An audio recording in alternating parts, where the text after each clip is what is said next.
안녕하십니까? 관절행복 정재훈 TV를 운영하고 있는 서울세계로병원의 정재훈 원장입니다.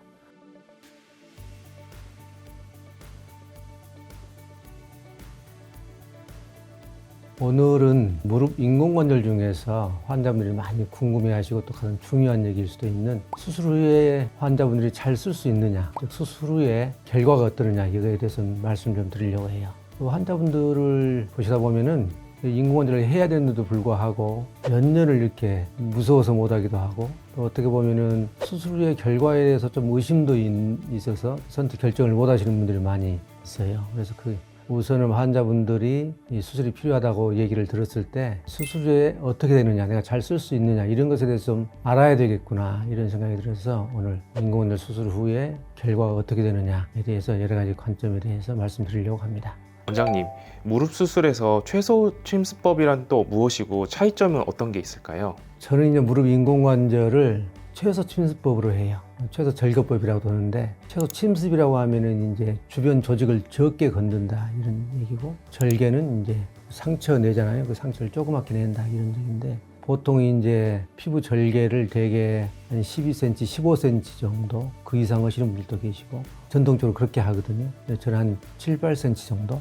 남자분들은 조금 커지긴 해요. 8.5cm, 9cm까지 가기도 합니다. 그 정도 절개해서 주변 조직을 적게 건들면서 수술을 해요. 그걸 최소 침수법이라고 그러는데, 간단히 설명을 드리면은 이제 이게 무릎 모형이잖아요. 그러면은 보통 그 상처를 여기에서 이 정도 보통 째고 한다. 그래가지고 무릎을 이렇게 슬개골을 이렇게 뒤집어가지고 이렇게 보여서 여기서부터 여기까지 이렇게 넓게 보이게 해가지고 수술을 해요. 최소 침수법은 여기에서 이 정도, 슬개골 바로 위에 상부 정도 해서 손가락 1개 정도 절개를 해가지고 슬개골을 이렇게 밀어뜨려요. 그러면 이제 보이는 정도가 여기에서 한 이 정도 보이겠죠. 이 이제 사실 굉장히 좁은 부분이잖아요. 좁은 부분인데 여기저기를 다 한꺼번에 못 해요. 그러니까 이제 모바일 윈도우, 움직이는 창 개념을 적용해서 여기 할 때는 살짝 그 조직을 이쪽으로 이렇게 옮기고, 이쪽 할 때는 또 이쪽으로 좀 오고, 이렇게 옮겨 다니면서 하는 그런 개념으로 하는 게 최소절개법인데, 수술 후에 상처가 적으니까 우선 미용적으로도 좋고, 그 다음에 주변 조직을 적게 건들기 때문에 장점이 많이 생겨요. 수술 후에 통증이랄지 부기랄지, 그다음 수술 후에 관절 운동할 때 편한 것, 걸어 다니는 것, 다리를 들어 올리는 것 등등 모든 면에서 회복이 전체적으로 빠릅니다. 그래서 그런 식으로 수술을 해서 지금 약 한 9,000개 이상 지금 해서, 이제는 저에게는 최소 절개를 하는 게 이제 기본적인 방법이고, 가끔 가다가 이제 최소 절개를 할 수 없는 사람들 많이 찌면은 오히려 제가 좀 이상할 정도가 되어 있습니다.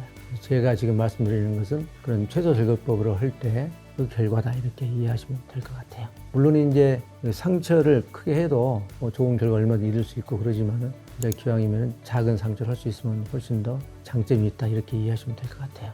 정 원장님께서 생각하시는 잘된 수술의 전제 조건은 무엇인가요? 환자분들 입장에서 보면은 퇴행성 관절염이 심해서 보행이나 일상생활에 많은 지장을 받고 통증으로도 고생 많이 하셨을 거예요. 그래서 환자분들 입장에서 보면은 수술 후에 무릎이 아프지 않고, 걸을 때 시큰거리지 않고, 일상생활을 잘 하고, 이렇게 하면은 좋은 거잖아요. 그런데 수술 후에 그렇게 되려면은 의사들이 생각하기에 이렇게 돼야, 수술이 되어야 좋다, 이런 게 있어요. 방금 질문이 이제 그런 질문이죠. 그렇게 되어야 나중에 수술 후에 환자분들이 무릎을 잘 쓰게 된다, 그리고 오래 쓰기도 한다, 이런 거예요. 우선은 제가 생각하기에 무릎이 튼튼해야 된다고 생각을 해요. 무릎이 튼튼하려면은 여러 가지 인대들도 잘 유지가 되고 있고, 또 이렇게 밸런스도 맞고 그래야 되는데, 이 무릎이 흔들흔들하다, 이렇게 걸어다닐 때 흔들 이렇게 흔들할, 이건 불안정한 거죠. 튼튼하지 않는 것. 이렇게 되면은 어떻게 될 것 같아요? 우선은 활동할 때도 이렇게 불안정하니까 자유롭게 못 하겠죠. 힘든 일도 못 하고. 그러니까 이제 우선 당장의 사용도 잘 못 하고, 이렇게 되다 보면은 어느 한 곳에 스트레스가 집중이 돼요. 그러면 이제 빨리 망가집니다. 그래서 우선은 튼튼해야 되겠다. 튼튼해야지 이렇게 무릎을 오랫동안 잘 쓰겠구나. 둘째로는 의사들이 굉장히 많이 신경을 쓰는 것인데, 우리가 보통 무릎 퇴행성 관절염 심하신 분들 보면은 오다리가 많이 있잖아요. 모형으로 보면 이제 다리가 한쪽이 달아져 가지고, 무릎이 이제 작은 뼈 있는 쪽이 바깥쪽인데 대개는 안쪽에 관절염이 많아서, 이 안쪽에 관절염이 있어 달아지면은 이쪽으로 기울어지면서 이렇게 오다리가 이렇게 되잖아요.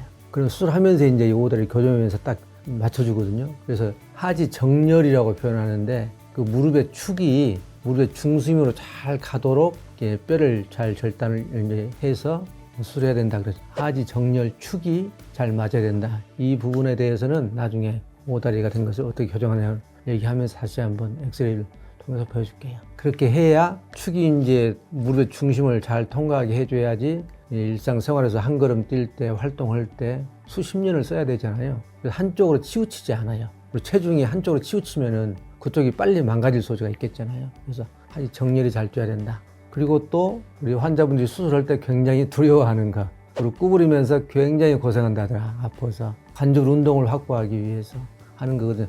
관절 운동이 가능하면 잘 되는 게 좋죠. 근데 이 관절 운동은 수술 후에 이제 재활에서 중요하게 얘기를 하는데, 관절은 좀 덜 되면은 전체적으로 이제 좀 불편해지고, 또 너무 안 되면 이제 일상생활이 덜 되고 그러긴 해도 노력하면 거의 다 되거든요. 그래서 이 세 가지를 저는 생각을 해요.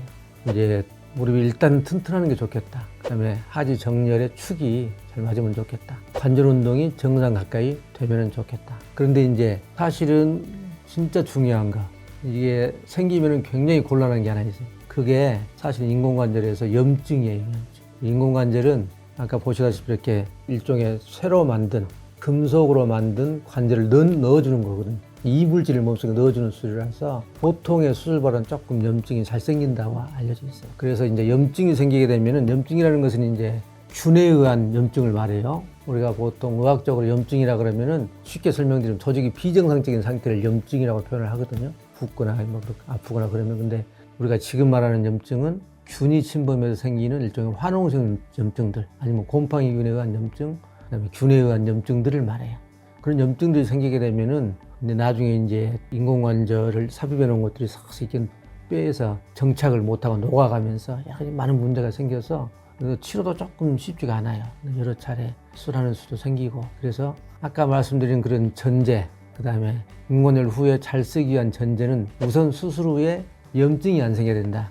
그런 전제를 깔고 있다, 이렇게 생각하면 되는데, 최근에는 염증 거의 생기지 않아요. 제가 최근에 한 5년 사이에, 과거에는 굉장히 많이 해서 5,000개 이상 이렇게 했어도 염증 거의 경험하지 않을 정도로 이렇게 많이 줄었습니다. 여러 가지 뭐 인공관절 할 때 염증을 방지하기 위한 여러 시스템들이 많이 발전을 했어요.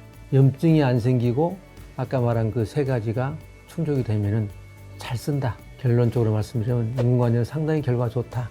이렇게 생각하시면 될 것 같아요. 다리 축을 맞추는 하지 정렬 아까 말씀해 주셨는데 그게 왜 이렇게 중요한지 한 번 더 말씀해 줄 수 있으실까요? 환자분들이 많이 궁금해하는 것 중에 하나, 오다리가 있고 이렇게 다리가 많이 휘었는데, 안으로 휘기도 하고 밖으로 휜 분도 간혹 계세요. 휘었는데 수술하면은 그 다리가 반듯해지느냐, 요거거든요. 반듯해집니다.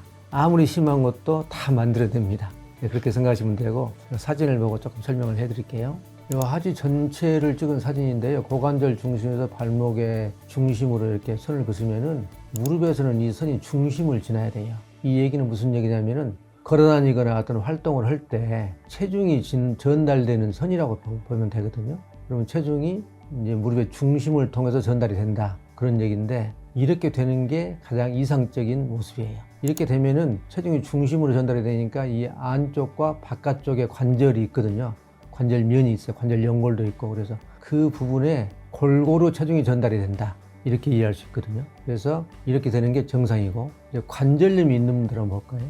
관절염이 있는 분들은 엑스레이상에서 보면은 여기 관절이 다 달라붙었죠. 관절관계 하나도 없이. 여기도 관절관계가 없잖아요. 그래서 선을 그어보면은 이렇게 완전히 안쪽으로 치우쳐 있어요. 그러면은 그냥 관절염만 있어도 아프고 불편할 텐데, 그냥 이렇게 걸어다니기도 아플 텐데, 그나마 체중이 이렇게 안쪽으로 집중이 되면은 더 아프지 않겠어요. 이렇게 된 경우가 이제 퇴행성 관절염인데, 퇴행성 관절염 수술을 하게 되면은 이게 다 교정이 된다는 거예요. 그래서 오다리가 다 교정이 된다. 그래서 오다리 교정 사례는 제가 몇 가지 사례로 한번 보여드릴게요. 여기 사진을 보면은 실제 환자분이신데, 무릎에서 관절 간격이 거의 다 없어서 뼈가 붙어버렸잖아요. 양쪽 다. 그래서 이제 관절염이 아주 심한 거 알고 있는데, 보기에도 지금 특히 이쪽이 오른쪽인데 오른쪽이 약간 이렇게 휘었죠. 이렇게. 오다리가 꽤 심하죠. 아까 말한 그 선을 한번 그어보면은 고관절 중심에서 이렇게 가다 보면은 관절이 완전히 벗어나 버렸죠. 가운데가 여기인데. 그래서 이거는 이제 이쪽도 마찬가지일 거예요. 이쪽은 조금 덜 심하긴 해요. 이렇게 가면은 원래 중심이 여기인데 이렇게, 네, 이런 식으로 이제 많이 이제 오다리가 발생돼 있죠. 이제 내반슬이라 그러는데 오다리는 정식 용어는 아니에요. 내반슬이라고 얘기하는데 이런 거 이제 수술하면 다 바로 잡아지는 거예요. 그래서 양쪽 한꺼번에 동시에 수술한 이런 사진인데 보시면은 반듯해졌잖아요. 그래서 이렇게 수정이 된다 이렇게 하시면 될 것 같고 그리고 굉장히 심한 경우도 잡을 수 있어요. 아까 말씀드렸죠. 아무리 휘어진 것도 다 잡을 수 있다. 이게 수술이 복잡해지긴 하죠. 이제 방금 사례로 보여드렸는데 오다리가 심하신 분들 이제 걸음걸이가 한짱다리라고 그러는데 그래가지고 걸음걸이도 좀 이쁘지 않고 상당히 마음속으로는 스트레스를 꽤 받으세요. 그래서 이 다리 교정하는 게 굉장히 중요하게 생각을 하시는데 교정이 된다 이렇게 생각하시면 될 것 같습니다. 좀 궁금한 게 있는데요. 예. 무릎 관절염 있으신 분들이 오다리 교정하는 비율은 혹시 어느 정도 될까요? 인공관절 수술할 정도로 퇴행성 관절염이 심하신 분들은 거의 다 있다고 보시면 됩니다. 거의 다 그 오다리가 있고 교정이 된다. 그 정도의 차이는 있지만 거의 100% 있다 보시면 됩니다. 병원장님 그러면 그 무릎 굽히는 각도들 중요한다고 그랬는데 혹시 몇 도까지 나와야 이게 성공적이라고 말씀하실 수 있을까요? 우리가 보통 정상인들 무릎이 사람마다 조금 차이가 있긴 있는데 대개 한 135에서 140 정도 구부려지거든요. 펴는 것은 거의 쭉 다 펴져야 되고 그런데 인공관절 하면은 세계적인 평균이 대개 한 이제 120에 25도 정도 된다고 보시면 돼요. 그래서 최소한 125도 이상은 돼야 된다. 그리고 대부분 그런데 대부분은 130도, 135도까지 나와요. 125도 미만으로 나오면 상당히 좀 덜 됐다 이렇게 볼 수 있고 125도가 이제 제가 눈으로 어림잡아서 한번 보시면은 옆에서 보면은요 이게 여기 이제 이게 딱 완전히 펴진 거 0도 펴진 것이고 인공 수술 후에 요거 한 90도 정도 되는 것이죠. 이게 한 100도, 한 110도, 요거는 115도 정도, 120도 정도 되면 이제 한 이 정도, 125도 정도 이 정도. 이 정도 되면 130도 있는 거의 다 된 거예요. 그래서 이 정도 되면은 이제 관절 운동이 잘 됐다 이렇게 생각을 하고 통상 이제 외국은 되게 입식 생활을 하잖아요. 서서 생활하고 의자 생활을 많이 하잖아요. 그래서 관절 구부리는 것에 대해서 그렇게 신경을 쓰지 않아요. 외국에서는. 근데 우리나라는 이제 앉아서 생활하는 것이 많이 있잖아요. 지금 많이 바뀌고는 있지만은. 그리고 이제 계단 보행 같은 거 해야 되잖아요. 그래서 일반적으로 계단 보행 정도까지 되려고 그러면은 한 115도 이상 정도는 돼야 돼요. 그러니까 그렇게 안 되면 계단 보행 할 때 좀 불편해지죠. 그래서 한 115도 이상 정도 되면은 사실은 쓰는데 큰 지장 없을 정도는 돼요. 그러나 이제 우리나라 생활은 간혹 방바닥에서 앉아있기도 하고 쪼그려 앉기도 하고 그러기 때문에 가능하면 최대한 많이 구부릴 수 있도록 이렇게 해주는 게 좋습니다. 병원장님 많이 여쭤보시는 것 중에 수술 후 보행 거리 얼마나 멀리까지 걸을 수 있게 되나요? 이런 것들도 많이 여쭤보시더라고요. 그렇죠. 보행 거리만 따지면은 상당히 할 수 있죠. 그러나 이제 인공관절 후에는 전체적으로 수십 년을 목표로 써야 되니까 이제 적당히 자제하면서 쓰도록 그렇게 하는 거죠. 제가 양쪽 무릎 수술하신 분 중에 지리산 천왕봉을 3번 왔다 갔다 하신 분이 계세요. 지리산 굉장히 큰 산이라서 갈 때 왔다 갔다 하게 되면 거의 한 30km가 되지 않을까? 30km까지 못 될지 모르겠는데 그렇게 한꺼번에 걷고 걸을 수도 있죠. 그리고 인공관절 후에 등산도 하신 분들도 있고 수술 후에 1시간씩, 2시간씩 이렇게 보행하시는 분들도 있고 그러는데 저희들이 의사들이 일반적으로 권장을 하는 것은 이제 오랫동안 써야 되니까 그리고 이것은 어떻게 보면 일종의 금속으로 만든 인공으로 만든 관절이잖아요.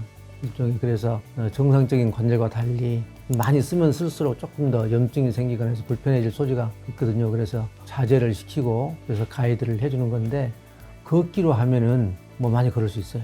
걷지를 못해서 안 쓰는 게 아니고 걸을 수는 있지만은 그래도 장기간 안정되게 쓰기 위해서 그리고 염증으로 고생하지 않도록 하기 위해서 항상 적절하게 활동하도록 하는 것이죠. 그래서 일반적으로 이제 일부러 걷기 운동을 하지 마세요 그래요.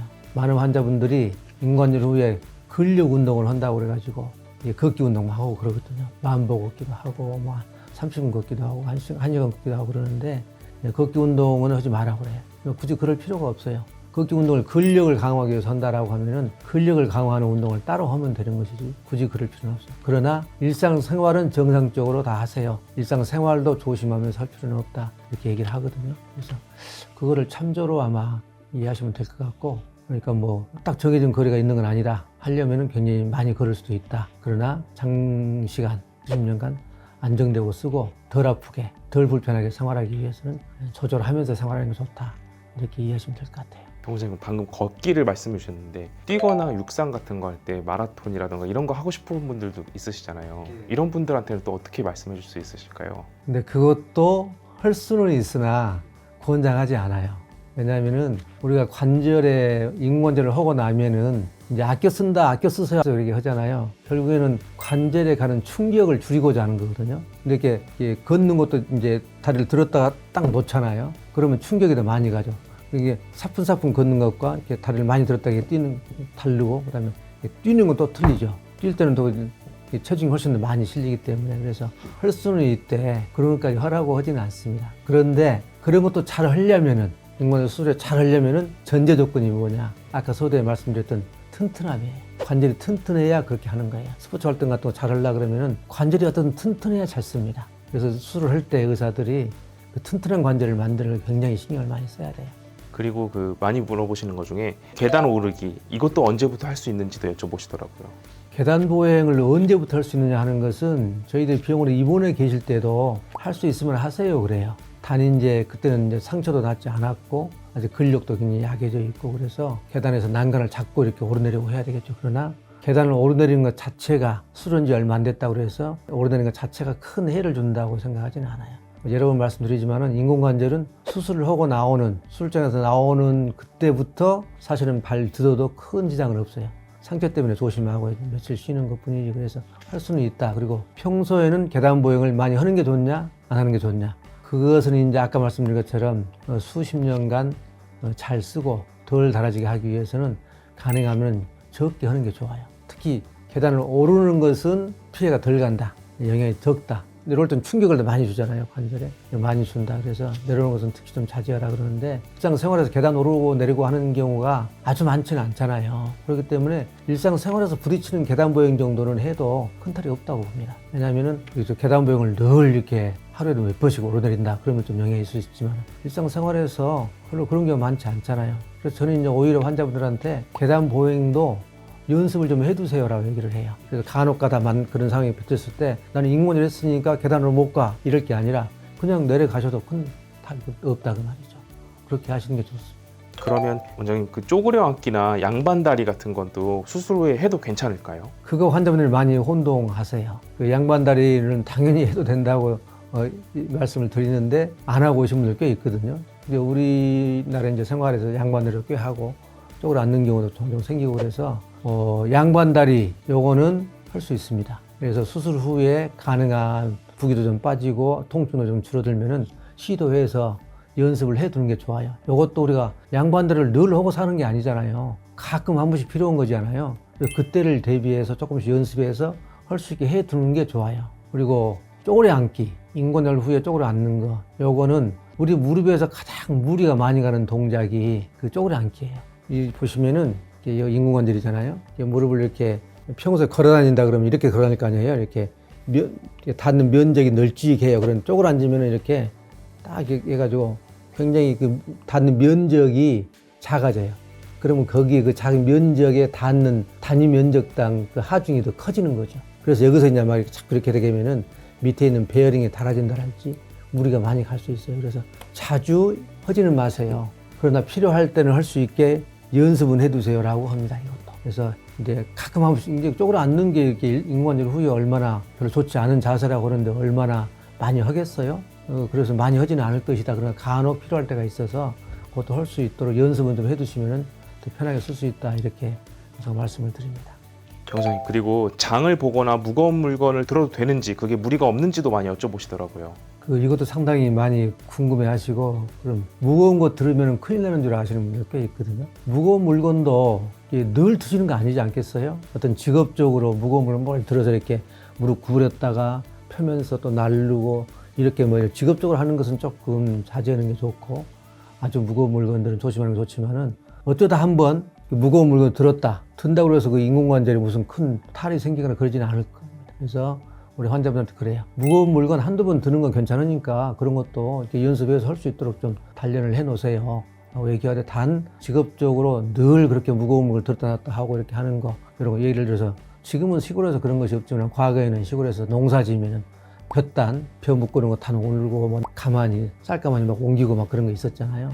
그런 것 같은 거를 장기적으로 어떤 하는 것은 문제가 되죠. 그러나 가끔 한번 무공을 들었다. 뭐 이것이 인공관절에 큰 영향을 미친다 이렇게 보지는 않아요. 그러니까 그런 것도 할 수 있는 뭐 꼭 해야만 된다면은 해도 큰 탈에는 없지 않을까 생각해요.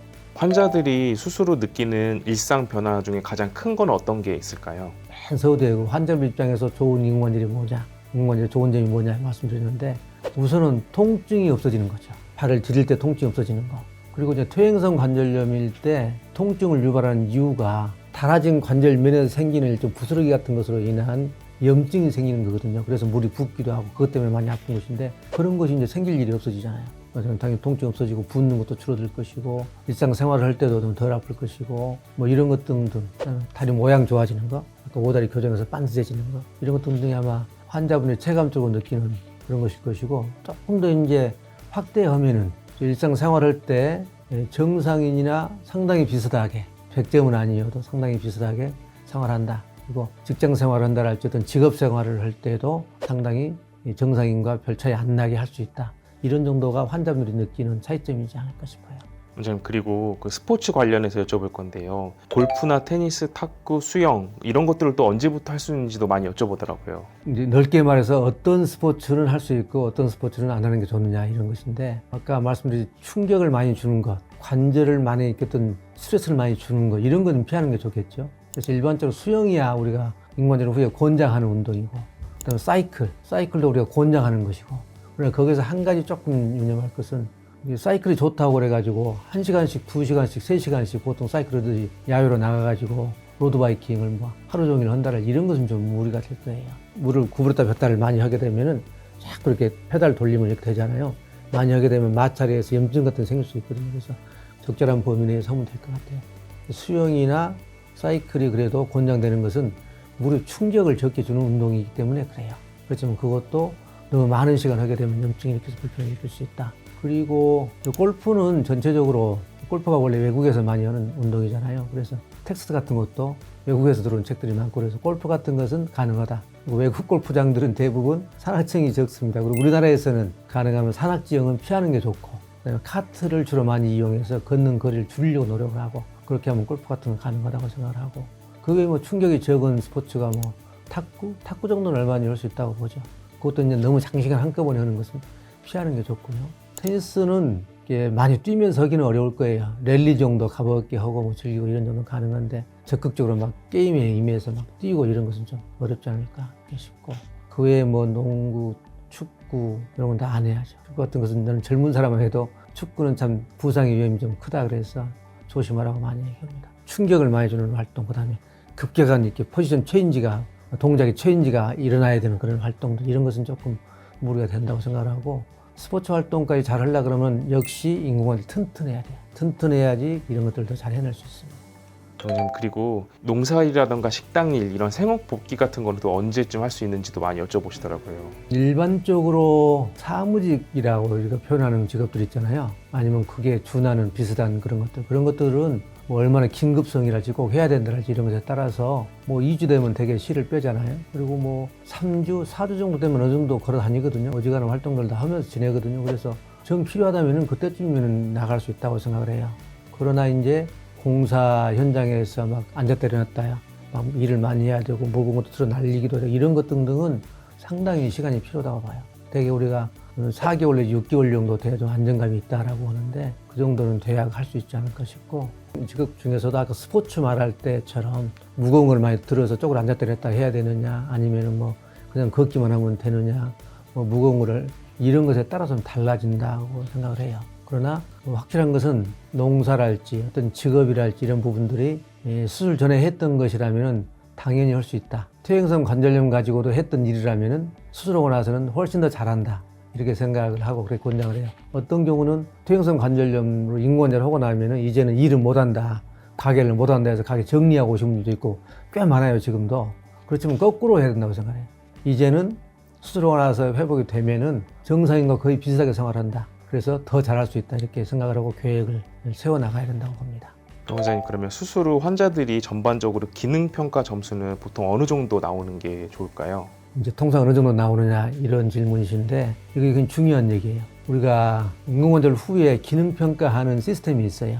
연구대가 나온 것이 있는데 100점 만점에서 90점이 되게 넘어요. 90점이 넘습니다. 되게 이제 연세가 꽤 있는 분들이 인공관절을 한다 이렇게 봤을 때, 그리고 그 100점은 아무렇지도 않은 정상인들일 때 100점이거든요. 근데 그 정상인의 스포츠 활동도 하고 뭣도 하고 다 하는 이런 정상인의 90점이라고 하면 굉장히 좋은 거죠. 90점 이상이 된다라고 하면. 그래서 일상생활 정도는 당연히 잘하고, 그래서 제가 흔히 표현하기를 무릎 가지고는 크게 고생 안 할 정도 된다. 그리고 겉으로 봐서는 내가 인공관절을 했다라고 말하지 않으면은 일상 생활하는 거 가지고는 그렇게 뭐 불편을 느끼지, 외부에서 볼 때 불편스럽게 보이지 않을 정도 생활이 된다라고 얘기를 해요. 그래서 이제 조금 더 자세하게 말씀드리기 위해서 기능평가 시스템을 가지고 조금 말씀해 드릴게요. 되게 이제 기능평가 시스템까지 말씀드리지는 않는데 아마 보면은 더 많이 이해가 될 것 같아요. 그냥 90점이다 한 것보다. 이거 이제 무릎 인공관절을 했을 때 사용하는 기능평가 시스템이에요. 당시 이거 원래는 이제 표로 이렇게 돼 있는데 썸머리 간단히 요약해 놓은 거예요.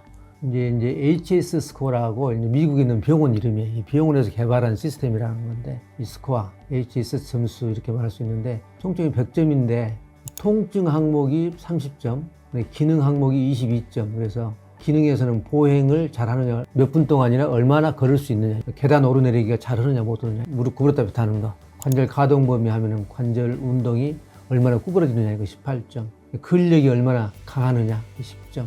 오다리 교정을 한다고 그랬잖아요. 그게 교정이 잘 됐느냐 안 됐느냐, 변형이 얼마나 있느냐, 이런 것 등등을 사용해서 하고, 그리고 이제 이런 것에서 지팡이를 사용해서 또 걸어야 된다. 그러면 이제 감점이 있어요. 무릎이 덜 펴진다. 이것도 감점이 있고, 이런 시스템으로 되어 있고요. 그래서 85점 이상이면은 엑셀런트, 아주 우수하다라고 평가하고, 그런 거 정도 거의 대부분 다 여기 호당이 돼요. 근데 아주 수술이 정말 문제가 있게 된 경우 아니면 거의 대부분 된다.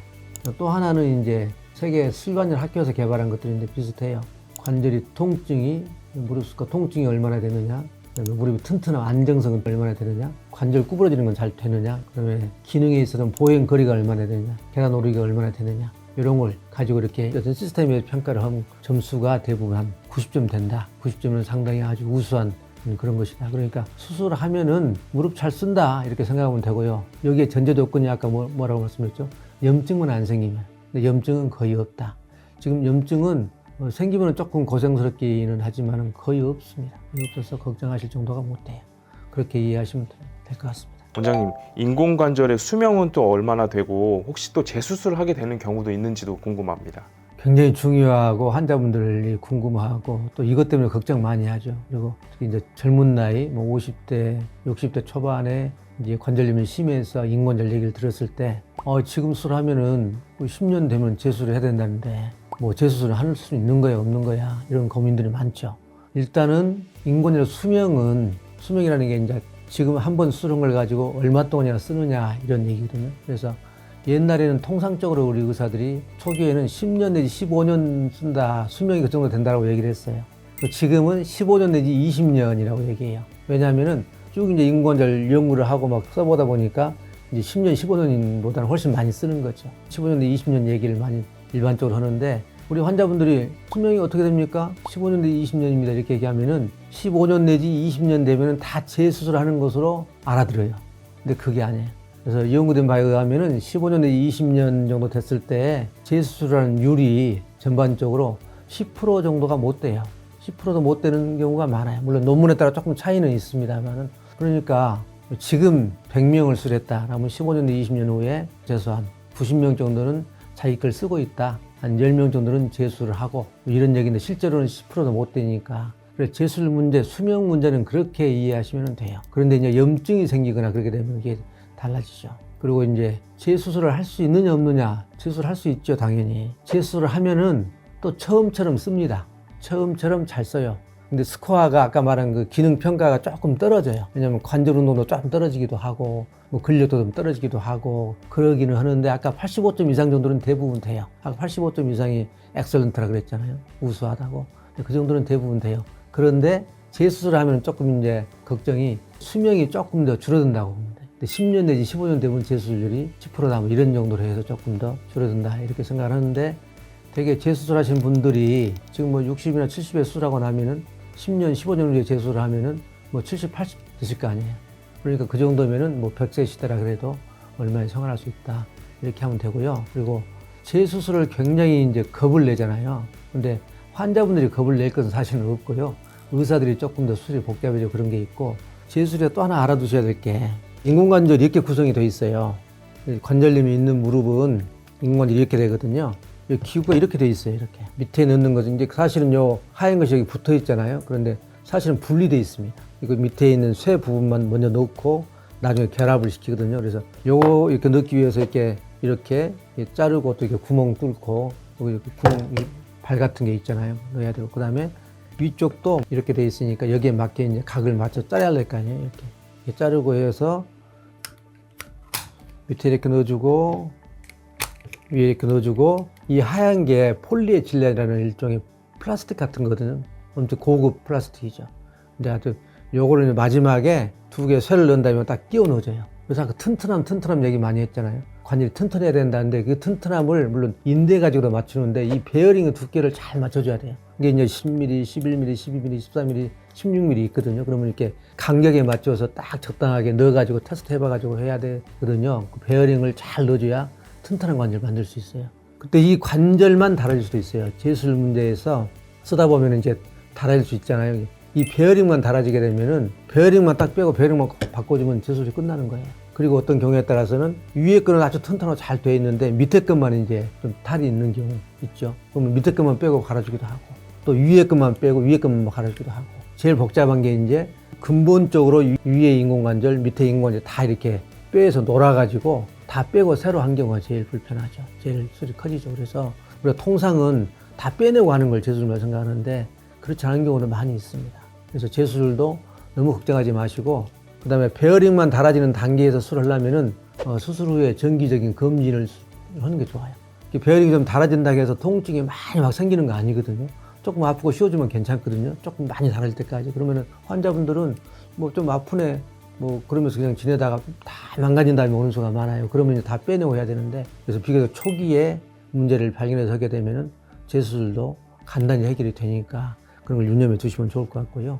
그래서 어떤 제가 쭉 인공관절을 많이 하다 보면은 지금 인공관절 12,000개 정도 좀 하고 있는 것 같은데, 하다 보면은 재수술에 너무 이렇게 스트레스 받을 필요가 없어요. 그러니까 지금 쭉 얘기한 것처럼 이제 조심할 것은 조심하고 아껴 쓸 것은 아껴 쓰고 그렇게 하면서 일상생활에 해당되는 것까지 막 제한하고 막 조심하고 뭐 자제하고 그럴 필요는 없습니다. 그래서 생활하다가 그리고 정기적인 검진 해가지고 문제가 생기면은 재수술이 필요하다라고 하면 또 하게 되면 최소한 2번, 3번 하지는 않고 한 번 수술하면 또 남을 쓸 수 있다고 이렇게 생각을 해서 너무 그렇게 스트레스 받지 않아도 된다 이렇게 생각을 합니다. 지금까지 우리 퇴행성 관절염 진단을 받고 수술을 과연 해야 되느냐 말아야 되느냐 하면은 좋느냐, 그때 이제 그 결정을 할 때 중요한 게 하면은 좋아질 수 있다, 하면은 나 안 아프고 잘 살 수 있다 이렇게 돼야지 이렇게 하겠다고 결정을 할 거 아니에요. 그래서 그런 부분이 사실은 많이 아직 유튜브도 그렇게 많지 않고 그래서 제가 자세히 한번 다뤄봤고요. 저도 사실 많이 얘기했어요. 다른 유튜브에서 결과 괜찮다 많이 얘기했는데 오늘은 특별히 수술 결과에 대해서 좀 상세히 말씀드리려고 이렇게 준비를 했습니다. 제가 많이 경험해보고 드린 말씀이니까 그대로 믿으시면 되지 않을까 생각을 합니다. 감사합니다.